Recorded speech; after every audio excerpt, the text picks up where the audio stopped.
أعوذ بالله من الشيطان الرجيم بسم الله الرحمن الرحيم. Barakallahu fikum Ustaz. Ustaz, saya pernah diundang bukber dan ada kajian juga. Saya melihat saat buka bersama ada seorang teman dengan sengaja membawa tempat kosong untuk membungkus makanan tersebut.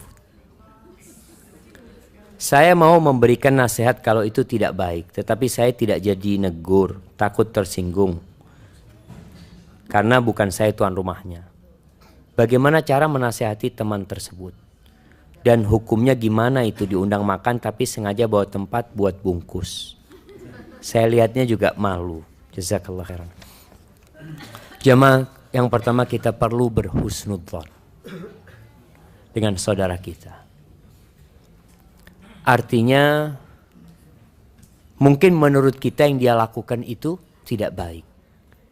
Tapi bisa jadi ternyata memang dia membawa bungkus itu karena hendak diberikan kepada fakir miskin yang ada di rumah dia. Karena dia tahu makanan ini nggak akan habis. Yang kedua, mungkin juga dia sudah ngomong sama tuan rumahnya. Ini yang kita nggak tahu. Maka usahakan kita husnudzon sama saudara kita. Carilah alasan. Ini yang menyebabkan hidup jadi indah, jemaah. Kalau kita melihat saudara kita seakan-akan dia melakukan kesalahan menurut kita, coba cari alasan. Oh, mungkin dia melakukan itu karena satu hal atau dua hal yang lain. Sampai ada kisah bagaimana seorang siswi ya di daerah Yaman itu, ketika dia nggak mau tasnya itu dibuka ya, tas di sekolah itu dia nggak mau buka. Padahal ada razia dibuka tas itu, dia nggak mau dibuka. Semua pada seudon, ada apa di tasnya siswi ini. Akhirnya dibawa ke kantor ya sama kepala sekolah. Ternyata dalam tasnya itu ada potongan roti-roti yang dia kumpulin untuk dibawa buat keluarganya. Artinya kita perlu husnudzon sama saudara kita. Tapi kalau kita lihat memang ternyata dia melakukan itu sebagai bentuk kerakusan ya itu juga kita nggak tahu lah. Biarkanlah orang itu, dan ada tuan rumahnya yang mungkin kalau memang dia nggak izin, mungkin tuan rumahnya yang akan menegurnya. Kita kadang-kadang merasa malu kan mengukur orang itu dengan diri kita. Maka tatkala kita bergaul sama orang, jangan menempatkan orang itu di diri kita. Tapi kita memahami orang itu dengan karakternya dia, dengan kebiasaan dia. Kalau kita biasa tersinggung umpamanya, akhirnya semua omongan orang itu kita masukkan ke hati kita, padahal dia mungkin bergurau atau gimana. Hadza wallahu a'lam bissawab. Masya Allah. Sehubungan dengan perbedaan jumlah hari antara haji reguler dan plus, manakah yang lebih sesuai dengan sunnah? Seberapa besarkah usaha yang kita lakukan untuk berhaji? Apakah sampai dengan menjual rumah? Jazakumullahu khairan. Baik, berkaitan dengan haji jamaah ya. Yang sesuai dengan sunnah itu bukan yang plus atau bukan yang reguler. Karena kalau plus dan reguler ini hanya berbicara tentang pelayanan, fasilitas yang diberikan. Yang reguler itu berapa hari sekarang? 40 hari kira-kira ya. 40 hari. Yang plus pun beragam. Ada yang 27 hari, ada yang 20 hari, ada yang 7 hari. Hanya berhaji kemudian pulang. Sampai ada seorang kawan itu masuk, dia maksa anak untuk berangkat haji. Ayo Ustaz berangkat sama anak. Ustaz haji habis haji pulang. Nggak, pokoknya haji. Ustaz berangkat kata dia tanggal berapa? Tanggal 7 atau tanggal 6 lah kita berangkat kata dia. 6 Dzulhijjah. 6 Dzulhijjah, 6, 7, 8, 9, 10, 11, 12. Itu sudah selesai hajinya. Nafar awal. 7 hari. Selesai, mau pulang. Nggak apa-apa. Jadi kalau bicara sesuai dengan sunnah yang mana? Ya dalam pelaksanaan manasiknya yang sesuai dengan sunnah. Tidak ada kaitannya dengan reguler sama plus. Hanya saja yang reguler ini biasanya bimbingan agamanya kurang. Karena satu kloter satu ustadz. Satu kloter itu kadang-kala 40 400 orang jamaah. Satu ustadz. Kemudian nanti dibagi lagi jadi rombongan. Satu rombongan 45 orang biasanya. Nanti dibagi lagi jadi regu. Tapi nggak ada ustadznya. Semua baru pertama berangkat haji. Jadi kalau berangkat plus biasanya ada pembimbingnya. Tapi juga travel plus ini macam-macam. Ada yang ngikutin sunnah, ada travel yang ingin memberikan kemudahan kepada jemaahnya. Oh, pokoknya sudah nggak usah kemana-mana sudah, nggak usah nginep di mana, di Muzdalifah, di Mina pun nggak usah nginep, bayar. Betul, bisa bayar. Jadi orang itu dibikin sudah lah. Orang punya fulus, buat apa? Antum fulusnya mau dikemanakan? Udah buat beli kambing nanti sodakohkan. Gitu. Masya Allah. Akhirnya hajinya memang ya kurang sempurna gitu loh. Maka hendaklah mempelajari. Kalau bicara seperti apa orang itu wajib berusaha untuk haji. Allah Azza wa Jalla mengatakan, "Walillahi 'alan nas hajjul baiti man istata'a ilaihi sabila." Masya Allah, makanan udah datang nih. Nah, Allah itu memiliki sebuah kewajiban atas hamba-hambanya untuk berangkat berhaji. Siapa yang wajib berangkat haji? Yang mampu. Mampu itu seperti apa? Di sini terjadi perbedaan pendapat di antara ulama ketika berbicara kemampuan. Sebagian berpendapat az-zadu war-rahilah, itu kebanyakan ulama berpendapat mampu itu adalah memiliki bekal dan memiliki kendaraan. Memiliki bekal dan memiliki kendaraan, berarti dia mampu. Maka kalau sudah punya kendaraan sekarang itu mungkin bisa untuk bayar pesawat, untuk bayar reguler lah. Reguler berapa? Yang reguler 40 juta. Oke, 40 juta berarti dikatakan mampu dia, karena dia bisa untuk bekal dan kendaraan. Kalau nggak punya itu berarti dia belum mampu. Kalau bicara rumah ini macam-macam ya. Ada orang rumahnya harganya 2 miliar. Dia bisa beli rumah harga 1 miliar. Berarti dia sudah mampu gitu loh. Tapi kadang-kala kan dia sayang gitu loh. Nanti anak nunggu harganya 4 miliar. Antum nggak berangkat haji, belum mampu anak. Belum mampu gimana? Jadi ya anak nggak punya buat bayar. Betul. Tapi kan punya kemampuan sejatinya. Dengan menjual rumah itu, tapi nggak boleh menjual rumah kemudian nggak punya rumah gitu loh jamaah. Nggak. Jadi usahakan tetap punya tempat tinggal. Mobil umpamanya. Alhamdulillah orang punya mobil harga 300 juta, belum berangkat haji. Padahal dia bisa beli mobil harga 100 juta, 150 juta dan duitnya itu bisa untuk berangkat haji. Dan ingat kita akan dihisap sama Allah Azza wa Jal. Dan Allah akan tahu kita mampu apa tidak. Ada yang pura-pura tidak mampu. Sebagian orang itu mampu tapi imannya belum mampu. Dia takut berangkat haji. Karena aduh kalau haji kan nggak boleh berbuat dosa lagi Ustaz. Oh cuma subhanallah. Berarti sekarang belum haji boleh berbuat dosa gitu. Itu ada. Nah, barakallahu fikum.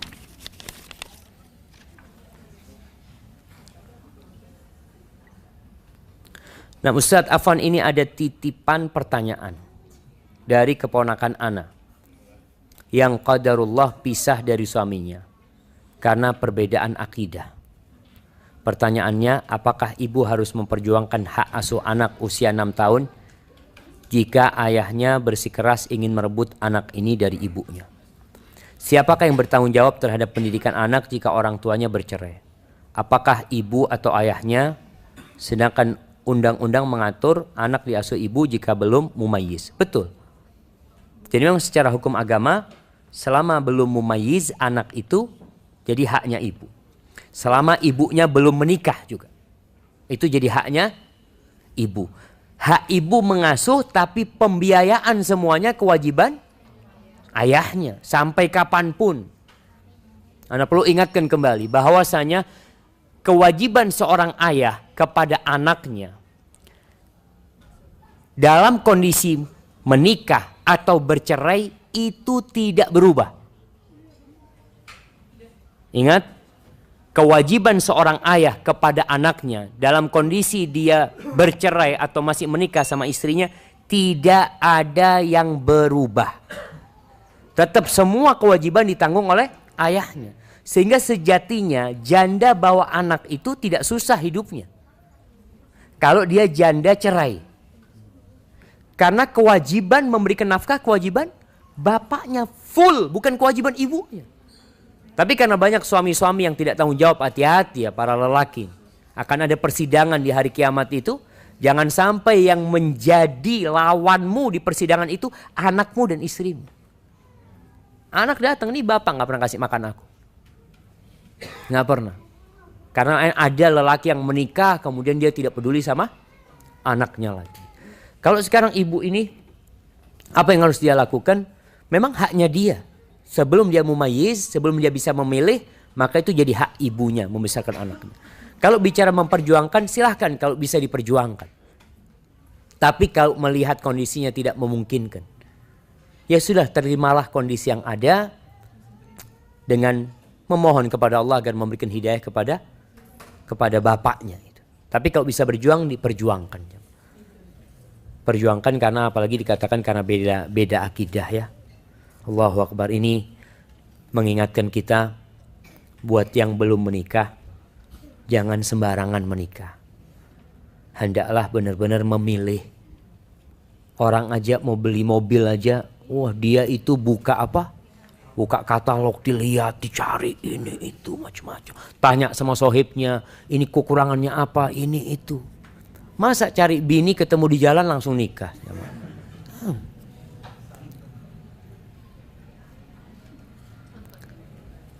Assalamualaikum Ustaz, jika ada dua pilihan, sekolah mana yang lebih baik? Sekolah sunnah, sekolah tahfidz tapi tidak sunnah. Untuk sekolah sunnah target hafalannya 3 juz sampai lulus SD. Jazakallah khair. Jamaah, yang diperlukan anak kita adalah pendidikan tauhid yang benar. Akidah yang kuat. Karena akidah ini jadi modal hidup dia kelak. Menghafalkan Al-Quranul Karim termasuk target orang tua yang ingin anak-anaknya hafal Al-Quranul Karim. Tapi kalau menghafal Al-Quranul Karim tapi kemudian akhlaknya tidak sesuai dengan sunnah, jadi petaka buat orang tuanya.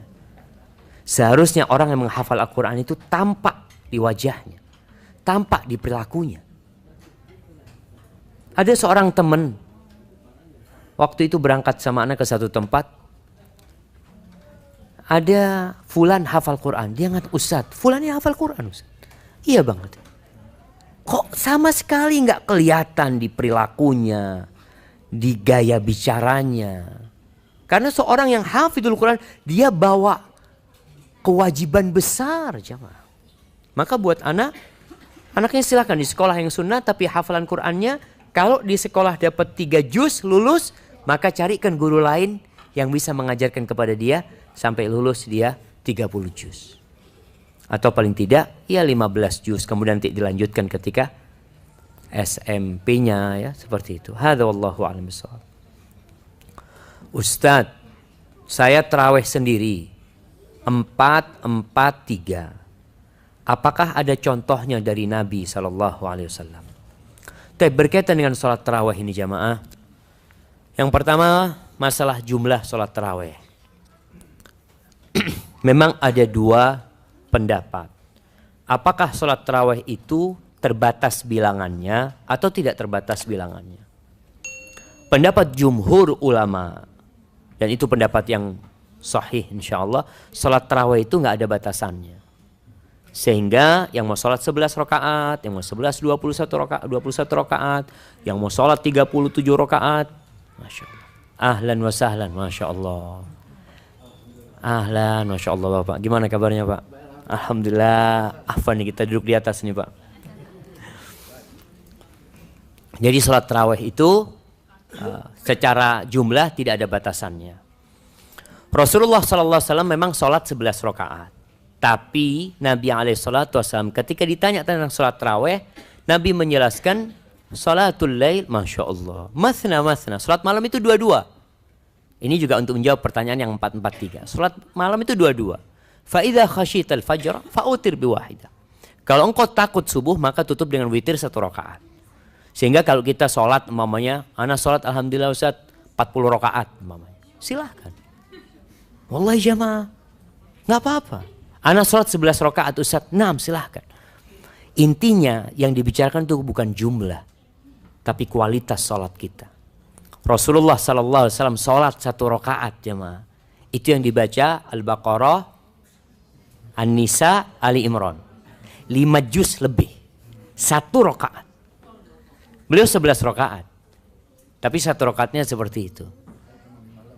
Masya Allah. Dan ada di Indonesia ini ada yang sholat malam itu 4 juz. Di mana jemaah? Di Sukamiskin. Jangan nunggu masuk penjara Sukamiskin baru 4 juz. Ana sampai ke Sukamiskin, itu diceritakan. Ustaz kita sholat tahajud saat ini yang malam itu Ustaz 4 juz Ustaz. Dan Masya Allah nggak ada yang tidur Ustaz. Masya Allah semangat untuk mencari Lailatul Qadar. Artinya silahkan. Masalah jumlah. Masalah bagaimana memang Aisyah radhiyallahu ta'ala anha pernah menceritakan sholat Nabi Muhammad SAW. Nabi sholat 4 rakaat. Jangan tanya tentang indahnya sholat Nabi Muhammad SAW dan panjangnya sholat Nabi Muhammad SAW. Jadi terkumpul dalam sholat Nabi itu panjang dan indah. Thumma shalla 4. Kemudian beliau sholat 4 rakaat. Jangan tanya tentang panjangnya dan keindahan sholat Nabi SAW. Thumma shalla 3. Lalu Nabi SAW sholat 3 rakaat.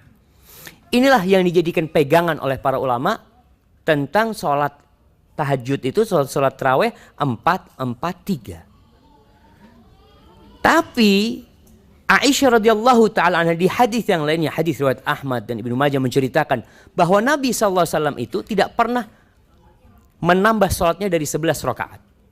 Beliau sholatnya masna-masna, 2-2. Maka hadis ini kalau digabungkan dengan yang 4-4 itu, ulama berusaha untuk menggabungkan. Yang 4 itu sebenarnya 2 langsung 2. Beliau baru istirahat di rakaat keempat. Jadi 2 rakaat, Assalamualaikum, kemudian beliau langsung berdiri. 2 rakaat jadi 4, baru beliau istirahat. Tapi memang sebenarnya mengatakan pendapat yang lebih kuat tetap 2-2 aja. Tapi kalau ada yang mengatakan 4-4-3, mereka ada sandarannya dan diperbolehkan sebenarnya. Tapi tetap yang afdal 2 untuk sholat malam. Hadza wallahu a'lam bishawab. Yang kedua, Ustaz menghadapi kecurangan di negeri ini. Haruskah saya melawan? Karena saya takut Islam akan dimusnahkan. Naam, jamaah rahimakumullah. Di masa fitnah, ada masa fitnah. Rasul sallallahu alaihi wasallam mengatakan, dalam kondisi fitnah itu, orang yang berdiri lebih baik daripada yang berlari. Orang yang duduk lebih baik daripada yang berdiri. Jadi dalam kondisi kecurangan ini, silahkan ditempuh jalan yang memang sesuai. Yang tidak menimbulkan mudarat. Tetap seorang mukmin itu ketika haknya diambil, dia harus berjuang. Tapi jangan sampai perjuangan itu menimbulkan mudarat yang lebih besar. Itu menjadi kaidah. Bagaimana memperjuangkan hak kita tanpa menimbulkan mudarat yang lebih besar. Maka kembali kepada cara-cara yang seharusnya ditempuh oleh seorang muslim. Dalam kondisi sekarang ini kondisi fitnah, jemaah. Maka yang bahkan para ustadz mengatakan lebih memilih untuk berdiam dalam kondisi fitnah. Karena kita nggak tahu apa sebenarnya yang terjadi. Apa yang sebenarnya terjadi? Wallahu a'lam bishawab. Bisa jadi yang kita benci ternyata itu baik buat kita. Dan bisa jadi yang kita sukai ternyata itu buruk buat kita. Wallahu ya'lamu wa antum la ta'lamun. Allah tahu dan kalian nggak tahu apa-apa. Maka nasihat ana buat ana sendiri dan buat antum yang ada di sini. Tolong antum jadi orang baik. Tolong kita berusaha untuk jadi orang baik. Supaya Allah kasih buat kita pemimpin yang baik. Kalau kita jadi orang baik dan banyak berdoa, Allah itu melihat jemaah. Allah untuk menghancurkan orang dolim itu. Allah bisa cabut nyawa orang-orang dolim itu satu persatu jemaah. Antum tinggal sebut namanya fulan, ya Allah cabut nyawa mereka. Allah bisa cabut nyawa mereka. Tapi pertanyaannya, pernahkah kita berdoa minta supaya dicabut nyawa orang-orang dolim tersebut? Berdoa, minta sama Allah di sepertiga malam akhir. Kita tahu ini kayaknya dalang kedoliman ini fulan, ya Allah minta sama Allah Azza wa Jalla. Jangan cerita sama fulan, ngomong sama fulan nggak bisa berbuat apa-apa. Kita kadang-kadang nggak berdoa. Rasul sallallahu alaihi wasallam pada waktu kondisi disakitin beliau, dizolimin beliau. Ketika itu beliau di depan Ka'bah. Memang beliau nggak bisa melawan pada waktu itu karena tidak punya kekuatan. Ketika diletakkan ari-ari onteng penuh dengan darah dan kotoran di pundak Nabi SAW. Sahabat Nabi satu pun tidak ada yang bisa membantu Rasulullah SAW. Ketika itu datang Fatimah binti Muhammadin sallallahu alaihi wasallam, didorong sama Fatimah, dicaci maki tuh orang-orang karena pantas mendapatkan cacian tersebut. Akhirnya Rasul sallallahu alaihi wasallam ketika bangkit beliau berdoa mengatakan, Allahumma alaika bi Abi Jahal, Allahumma alaika bi Utbah, Allahumma alaika bi Syaibah, Allahumma alaika bi Uqbah bin Abi Mu'ayth. Disebutkan satu persatu namanya itu. Ada 7 orang itu. Semuanya tewas di perang Badar. Itu yang bisa dilakukan. Sebutkan nama orang-orang zalim itu jemaah. Boleh. Jadi kondisinya begini. Nah, ini pertanyaan jelas ini. Boleh apa enggak? Ada 2 kondisi. Rasulullah sallallahu alaihi wasallam terhadap orang-orang yang masih bisa diharapkan kebaikannya, beliau mendoakan kebaikan. Kelihatan nih, oh kayaknya ini masih bisa diajak baik. Maka Nabi SAW berusaha untuk mendoakan dia. Seperti doanya buat Umar bin Khattab. Karena dilihat Umar ini masih ada baiknya. Bahkan ketika itu Nabi SAW berdoa untuk 2 orang. Amr bin Hisham, yaitu Abu Jahal, atau Umar bin Khattab. Allahumma aizzal Islam bi ahabbir rajulaini ilaik. Ya Allah, muliakan agama Islam ini dengan satu dari 2 orang yang lebih engkau cintai. Umar atau Abu Jahal. Ternyata yang dicintai Umar. Makanya Nabi SAW tidak berharap lagi sama Abu Jahal. Maka beliau mendoakan supaya dimusnahkan Abu Jahal. Dimatikan Abu Jahal. Jadi untuk orang yang tidak diharapkan kebaikannya, boleh mendoakan keburukan. Seperti Nabi Musa alaihissalam. Nabi Musa itu tidak mendoakan Fir'aun di awal dakwahnya. Artinya tidak mendoakan keburukan buat Fir'aun. Dia bahkan berusaha untuk mengajak Fir'aun kepada Islam terus. Tapi di akhir, karena sudah nggak tahan, Nabi Musa berdoa minta kepada Allah agar Fir'aun ini dimatikan bersama kaumnya sudah. Ya Allah, engkau kasih harta sama mereka itu, mereka malah berbuat kezaliman. Jadi untuk orang-orang yang tidak bisa diharapkan kebaikannya, kita boleh mendoakan keburukan. Allah mengatakan, La yuhibbullahul jahra bis-su'i minal qawli illa man zulim. Allah itu tidak menyukai doa-doa buruk, ya, ungkapan-ucapan keburukan, kecuali orang yang dizalimi. Makanya doanya orang yang dizalimi itu mustajab. Mustajab. Makanya pernah sahabat Nabi kita Muhammad sallallahu alaihi wasallam, Sa'id bin Zaid. Sa'id bin Zaid ini dituduh oleh seorang wanita, dia mengambil tanahnya dia, memindah patoknya. Kata Sa'id bin Zaid, ini jadi omongan jemaah. Omongan sekota Madinah. Sa'id bin Zaid mengatakan, aku berani ngambil haknya orang setelah aku mendengar Rasul sallallahu alaihi wasallam, barang siapa yang mengambil shibron, 1 jengkal hartanya orang, tuwiqahu min sab'i aradin yaumil qiyamah. Dia akan disuruh memikul 7 lapis bumi pada hari kiamat. Aku mau ngambil 1 jengkal, kata dia. Lalu Sa'id bin Zaid mengatakan, ya Allah, kalau ternyata dia berbohong, dia berdusta, ya Allah, pertama aku minta engkau tunjukkan di mana batas tanahku sama dia.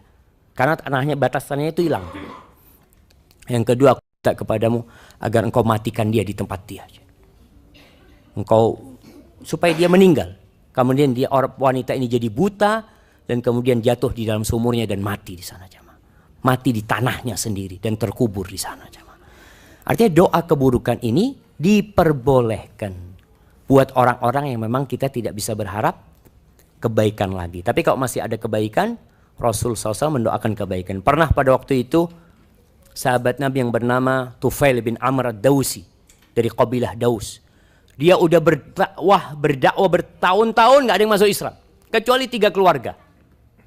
Akhirnya dia datang kepada Nabi Muhammad SAW. Ya Rasulullah, inna dausan qad abad wa asad. Ini Daus udah durhaka. Udah gak bisa dikasih tahu. Tolong kau doakan keburukan buat mereka. Hancurkan mereka.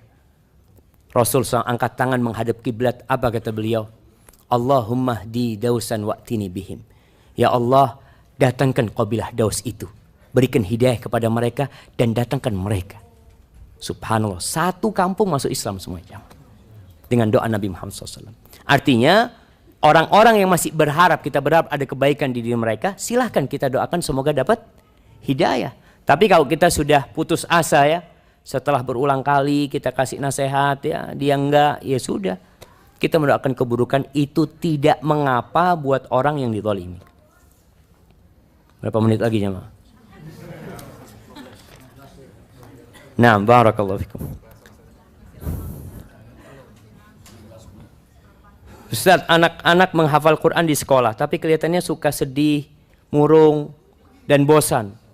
Usia 8 tahun, bagaimana solusinya Ustaz? Ya diajak main anaknya. Kadang-kala ibunya ini nggak mau ngajak main anaknya.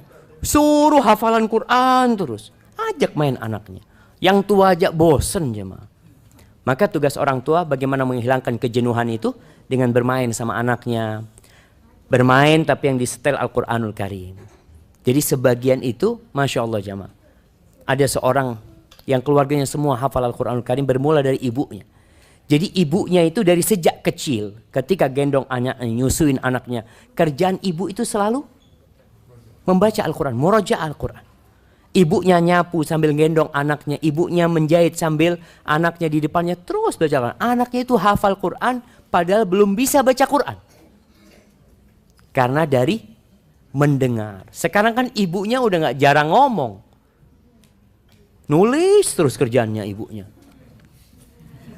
Nah, nulis status apa terus dia. Gak pernah, jarang bicara sama anaknya. Saat saya seorang janda memiliki anak. Insya Allah, ada yang mau nih jamaah? Jika saya menikah lagi, kewajiban nafkah untuk anak saya menjadi tanggung jawab siapa? Apakah tetap pada ayah kandungnya atau menjadi tanggung jawab ayah tirinya? Ayah kandungnya jamaah. Anda tadi sampaikan, seorang bapak yang berpisah dari istrinya, kemudian dia punya anak, kewajiban dia kepada anaknya tidak ada yang berubah. Nggak ada istilah, oh itu anak istri anak, nggak ada, itu anakmu. Jadi kewajibanmu kepada anakmu sama ketika ibunya masih menjadi istrimu. Maka tidak ada yang berubah. Jadi ketika seorang istri ini menikah lagi, tapi hak asuhnya ini yang bisa diambil sama bapak kandungnya. Bapak kandungnya punya hak karena istrinya sudah menikah lagi, boleh dia ngambil anaknya. Tapi kalau sang anak masih mau diikutkan sama ibunya, tetap yang wajib memberikan nafkah adalah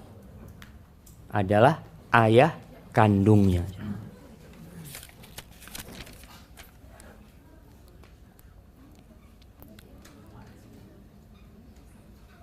Nah, Masya Allah, ini berat nih jamaah. Ini urusan, ini kayaknya pernah ditanyakan. Suami Ana adalah seorang dokter kandungan. Suami teman Ana. Bahaya dokter kandungan. Makanya Ana sampaikan ke beberapa dokter kandungan, usahakan dia tidak menangani kecuali kondisi darurat. Kalau nggak darurat, dia akan punya bidan-bidan yang senior, yang apa, tangannya semua. Masya Allah jamaah. Hanya saja ada perempuan-perempuan itu yang kurang srek kalau nggak sama dokternya. Ini perempuannya yang masalah. Nah, perempuannya yang masalah. Enggak, suami yang harus enggak boleh. Kecuali darurat sama dokter silahkan. Karena ini urusan melihat aurat besar jemaah. Ana punya anak yang ke-6 itu, kita nggak pernah ke dokter, ke bidan terus. Sampai akhirnya istri Ana suatu saat ngomong, "Bang, aku kepingin ke dokter. Ada dokter kok, dokter perempuan," kata dia. "Yuk berangkat." Ana ngomong. Sampai ke dokter perempuan, umur 7 bulan nih. Kata dokter perempuan itu, istri Ana sudah keringat dingin ya. Dia telepon, "Bang, ini anaknya harus dikeluarkan malam ini. Karena anaknya itu terlilit," katanya. "Dan detak jantungnya melemah." Akhirnya anak datang, anak masuk jumpain dokter yang perempuan tuh, hati anak kok nggak enak lihat dokter ini. Anak nggak apa-apa. Dokter jelaskan macam-macam, anak ngomong iya dok, anak bawa berkasnya. Katanya suruh rujuk ke rumah sakit umum untuk dioperasi. Anaknya dikeluarkan umur 7 bulan. Akhirnya terpaksa kita cari dokter yang senior. Adanya dokter laki yang senior. Akhirnya periksa sama dokter. Siapa yang bilang suruh keluarin Ustaz? Nggak ada, nggak apa-apa ini kata dia. Cuma butuh bed rest kata dia. Masya Allah. Cuma dokter itu ngomong, tapi Ustaz nanti kalau lahiran tolong di rumah sakit Ustaz, jangan di bidan. Kata dokternya. Takut ada apa-apa jadi penanganannya bisa lebih cepat. Subhanallah, anak-anak itu lahir di bidan jemaah. Pas tanggal 11 Ramadan. Masya Allah, lahir di bidan tanpa ada masalah. Artinya kadang-kala kita ini kurang percaya sama bidan gitu loh. Enggak, ini ilmunya kurang nih Ustaz. Kalau dokter laki itu ngelihat senyumnya udah percaya. Bahaya lagi bu ibu. Makanya hati-hati jemaah. Nah. Oh ini sama pertanyaan tadi. Nah sama pertanyaan.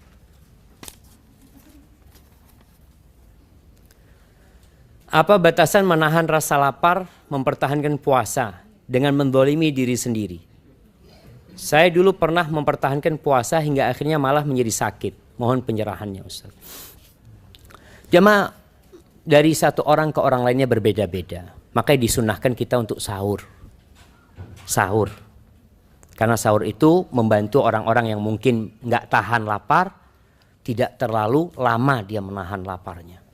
Jadi kalau dikatakan bagaimana menahan lapar, ada orang yang lapar sampai perih perutnya. Yang sudah nggak tahan lagi, ini dokter yang bisa mengatakannya, Pak, lapar seperti apa yang dia harus berbuka kalau nggak membahayakan dirinya. Rasulullah SAW ketika perang Khandaq itu beberapa hari nggak makan. Sampai terpaksa di perut Nabi Muhammad SAW itu dikasih kerikil. Jadi batu-batu kerikil itu dibuat sabuk. Agar lambungnya tidak luka. Itu orang dulu seperti itu. Sabuk orang dulu itu seperti sabuk stagen ya. Kayak apa namanya? Stagen. Kayak korset gitu ya. Yang seperti itu ternyata memang kuat untuk menahan lapar. Jadi wallahu a'lam, ana enggak tahu apa karena lambungnya tertekan dengan batu tersebut sehingga tidak itu bisa menahan seperti itu. Maka kalau dikatakan bagaimana sampai pokoknya jangan sampai sakit lah. Jangan sampai sakit. Gimana Ustaz? Ana taunya setelah sakit gitu loh. Wallah. Baik, jemaah ini pertanyaan terakhir mungkin.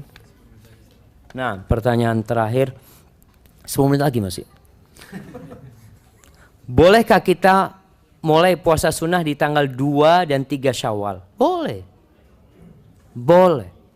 Artinya puasa Syawal, puasa yang diharamkan itu tanggal 1 Syawal, Idul Fitr. Berbeda dengan Idul Adha. Idul Adha itu yang dilarang puasa 10, 11, 12, 13. Idul Adha sama ayam tasyrik. Tapi kalau Idul Fitri cukup. Dan memang jamaah, ketika kita tanggal 2 itu langsung puasa, itu lebih ringan. Karena sedang terbiasa perut kita dengan puasa. Puasa Syawal tidak harus bersambung, nggak harus. Dan kalian bicara puasa Syawal ini, boleh puasa Syawal itu di bulan Syawal umpamanya 3 hari, kemudian 3 hari lagi atau 1, nanti pekan depan 2, terserah, nggak harus berurutan. Bagi perempuan yang datang bulan dan bagi bapak-bapak yang punya utang, usahakan tidak puasa Syawal kecuali setelah membayar hutangnya. Karena yang wajib itu lebih utama daripada yang sunnah. Bagaimana kalau nanti Syawal habis, dia belum puasa Syawal tapi utangnya udah lunas? Silahkan puasa Syawal di bulan Dzulqa'dah. Silahkan. Ini pendapat sebagian ulama mengatakan yang penting engkau itu puasa 6 hari setelah menyelesaikan Ramadan. Karena juga perempuan berhalangan kadangkala dia tadi datang bulan ya, sehingga tidak bisa langsung berpuasa. Adakah keutamaan Nah ini, adakah keutamaan yang layak diperjuangkan dalam mengajak anak usia di bawah 9 tahun untuk berumrah? Atau lebih baik diajak umrah setelah anak balik saja? Jamaah, ketika Rasul Shallallahu Alaihi Wasallam berangkat haji, sampai di Dzul Hulaifah, itu ada seorang ibu yang mengangkat bocah kecil. Dia mengatakan, "Ya Rasulullah, ali hadha hajjun." Apakah anak seumur ini bisa haji? Kata dia, "Na'am, walaki ajr." Engkau yang dapat pahalanya. Artinya ketika seorang ibu membawa umroh anaknya sebelum baligh, maka pahala semua aktivitas hajinya, manasik hajinya, sang anak tetap akan dicatat buat dia. Walaupun tidak menggugurkan kewajiban dia untuk haji ketika baligh. Tapi paling tidak anak itu dapat pahala dan orang tuanya akan mendapatkan pahala karena membawa anaknya umroh, jamaah. Anak kadang-kala pertanyaan ini heran, jamaah. Sebagian orang bawa anaknya berlibur ke Singapura umur 7 tahun. Nggak pernah tanya, "Ustaz, boleh nggak Ustaz bawa berlibur anak 7 tahun? Ustaz?" Padahal anak itu nggak paham apa-apa, jemaah. Kadang-kala ya anak lihatlah anak kecil dibawa berlibur ke tempat yang indah, nggak paham dia. Ketika dia, "Abah dulu pernah bawa engkau ke tempat ini." "Aduh lupa ayah." Karena dia masih kecil dan dia juga tidak bisa menikmati liburan tersebut karena dia masih kecil. Maka untuk ibadah jamaah nggak ada masalah. Sayang duitnya Ustaz, ingat duit yang dikeluarkan dalam rangka ibadah itu akan digantikan oleh Allah Azza wa Jalla. Dan Allah tidak pernah ingkar janji. Tapi kita yang kadang-kala kurang percaya, jemaah. Taib hadza wallahu a'lam bishawab. Itu yang bisa Anda sampaikan pada kesempatan kali ini. Masih ada sisa waktu untuk berdoa memohon kepada Allah Azza wa Jalla. Doanya orang yang puasa mustajab. Doanya orang yang ketika mau berbuka itu mustajab. Doakan untuk kebaikan negeri ini. Dan semoga Allah Azza wa Jalla memberikan pemimpin-pemimpin yang baik buat kita. Dan menjauhkan negeri kita dari pemimpin-pemimpin yang zalim. Innahu waliyu dzalika wal qadir alaih. Wa sallallahu ala nabiyyina Muhammad wa ala alihi wa sahbihi wasallam. Assalamualaikum warahmatullahi wabarakatuh.